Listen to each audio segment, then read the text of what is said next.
सारसनगर ज्येष्ठ नागरिक संघ आणि प्रेरणा प्रतिष्ठानच्या वतीने गुणवंत विद्यार्थ्यांचा सत्कार आमदार संग्राम जगताप यांच्या हस्ते झाला। यावेळी माजी नगरसेवक प्रकाश भागानगरे, संजय चोपडा, ज्येष्ठ नागरिक संघाचे अध्यक्ष प्राचार्य तातासाहेब दरेकर, सचिव प्राध्यापक देशमुख, उपाध्यक्ष प्रकाश इंगळे, ज्ञानदेव पांडुळे, सुरेश आंबेकर, उत्तम जवादे, शिवाजीराव धामणे, बाळासाहेब म्हस्के, शिवराम वाळके आदींसह विद्यार्थी-विद्यार्थिनी उपस्थित होते।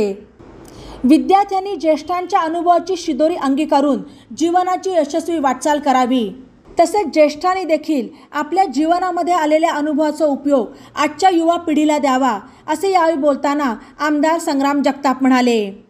या माध्यमातून सुसंस्कृत पिढी निर्माण होईल असा आशावादही त्यांनी व्यक्त केला।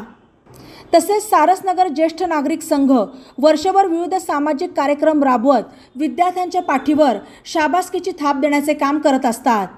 या माध्यमातून विद्यार्थ्यांना ऊर्जा आणि प्रोत्साहन मिळेल असेही जगताप यांनी यावेळी नमूद केले। मुलांपेक्षा आता मुलीच 10वी-12वी परीक्षेत अव्वल स्थानी दिसत असल्याचे निरीक्षण यावेळी प्रकाश भागानगरे यांनी नोंदवले। मागच्या वर्गातला अभ्यासक्रम विसरत चालतो आणि म्हणून मागच्या वर्गातला अभ्यासक्रम विसरून गेलं, आपण फक्त पुढचा पाठांतर करत राहतो आणि म्हणून त्या प्रक्रियेमध्ये आज सरांनी थोडकं भूगोलाचा एक आपल्यासमोर उजाळा मांडण्याचा प्रयत्न केला, पण दरेकर तात्या तुम्ही त्यांना चिठ्ठी पाठवली आणि चिठ्ठी पाठवल्यामुळे त्यांना त्यांचं जे काही मत मांडायचं होतं भूगोलावरती तर ते खरं तर अर्धवट राहिलं।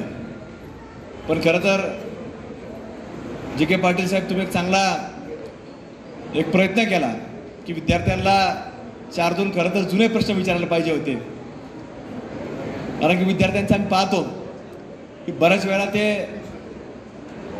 अभ्यास चांगला करतात, चांगले गुण मिळवतात, पण खरं तर मी जर सांगितलं की मागचं मात्र त्यांच्या फार काय लक्षात राहत नाही, ती देखील एक वस्तुस्थिती आहे। आणि म्हणून या विद्यार्थ्यांना अलीकडच्या काळामध्ये आपण सर्वजण या स्पर्धेच्या युगामध्ये वावरतो, पण स्पर्धेच्या युगामध्ये वावरत असताना कुठल्या गोष्टी कशा शिकल्या पाहिजेत हे देखील तितकंच महत्त्वाचं असतं।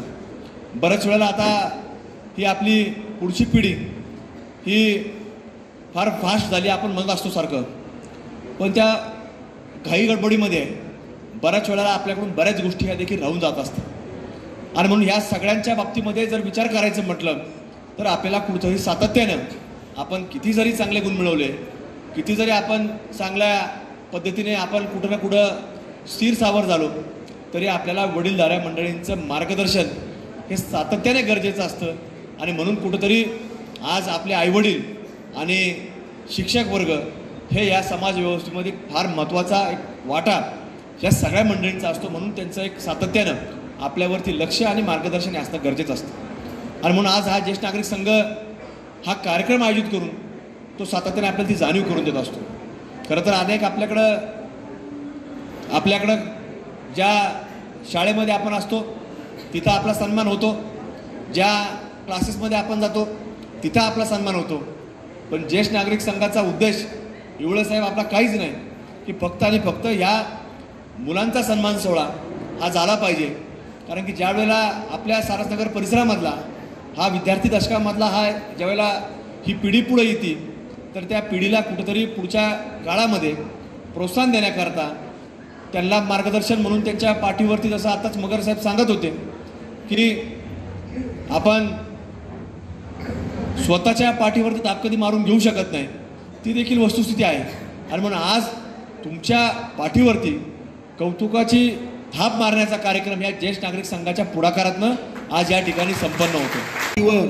शाबासकीची थाप या ठिकाणी देण्याचं काम या सारसनगर ज्येष्ठ नागरिक संघाच्या वतीनं नेहमीच केलं जातं आणि आपल्या सगळ्यांसाठीच एक चांगली संधी या माध्यमातून उपलब्ध केली जाते। त्यामुळं संपूर्ण सारसनगर परिसराच्या वतीनं सर्वप्रथम मी ज्येष्ठ नागरिक संघाचे मनपूर्वक धन्यवाद व्यक्त करतो, त्यांचे आभार व्यक्त करतो।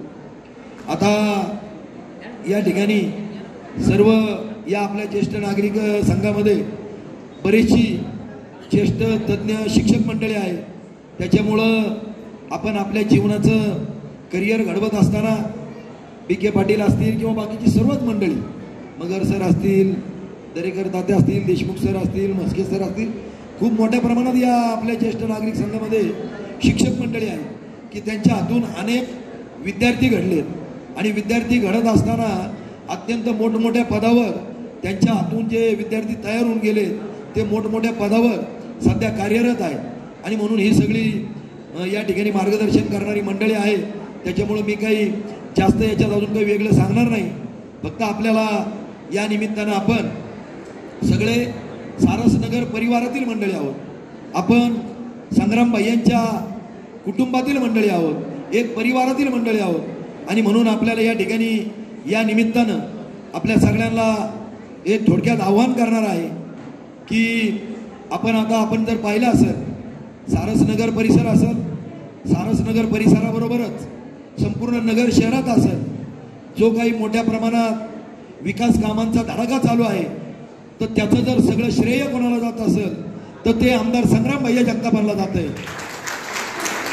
आपण पाहिलं असेल की हा विकास करताना या शहराचा सर्वांगीण विकास म्हणजे आपण सगळे आता पाहतोय आणि अनुभवतोय की रस्ते तर चालूच आहेत, अत्यंत चांगले दर्जेदार रस्ते, परंतु येणाऱ्या पिढीसाठी स्पोर्ट्स कॉम्प्लेक्स असेल, त्याचबरोबर नाट्यगृह असेल, मोठमोठी साहित्य संमेलन भरवणं असेल, मनोरंजनासाठी तुमचं म्युझिकल फाउंटन की ज्याचं आत्ताच मागच्या महिन्यामध्ये उद्घाटन झालं आहे, म्हणजे असे अनेक प्रोजेक्ट या नगरमध्ये केवळ आणि केवळ संग्राम भैयांच्या माध्यमातून चालू आहे.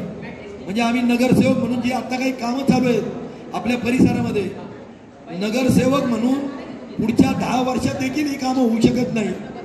ही कामं आत्ता जी काही चालू आहे तर ती आपण या ठिकाणी या राज्याचे अर्थमंत्री अजितदादा पवार आहेत, संग्राम भैयांचे त्यांचे अत्यंत चांगल्या पद्धतीचे संबंध आहेत आणि म्हणून या नगर शहरासाठी आपल्याला खूप मोठ्या प्रमाणात विकास कामांसाठी निधी उपलब्ध होत आहे. म्हणजे महानगरपालिकेच्या इतिहासामध्ये नगरपालिका असेल, महानगरपालिका असेल, याच्या इतिहासामध्ये कधीही इतक्या मोठ्या प्रमाणात निधी आलेला नाही. म्हणजे खूप मोठे रक्कम या नगर शहराच्या विकासासाठी आणलेली आहे. आणि संग्राम भैयांच्या बोलण्यामध्ये एक नेहमी येतं की विद्यार्थ्यांसाठी एक अभ्यासिका त्यांना या नगर शहरामध्ये अद्ययावत अशी उभी करायची आहे की त्याच्यासाठी म्हणजे चांगली राष्ट्रीय पातळीवरच्या दर्जाची, राज्य पातळीवरच्या दर्जाची, की त्या ठिकाणी विद्यार्थ्यांच्या अभ्यासाकरिता एक अद्ययावत म्हणजे त्या ठिकाणी त्यांना एकदम चांगल्या वातावरणामध्ये अभ्यास करून आपलं करिअर घडवता येईल अशा पद्धतीची अभ्यासिका सुद्धा त्यांचा उभारण्याचा मानस आहे. या बातम्यांसाठी नवा मराठा यूट्यूब चॅनलला सबस्क्राईब करा आणि बेल आयकॉनवर प्रेस करा.